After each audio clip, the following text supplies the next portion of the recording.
di malaman ang gagawin. Kalangan pati ang tulog mo.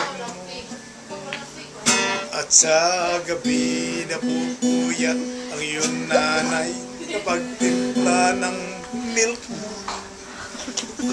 At sa umaga na may nung ka ng iyong amang tuwang-tuwa sa'yo. Nga'y malaki ka na, nais mong maging malaya, di man sila at payag mo lang nakakuha.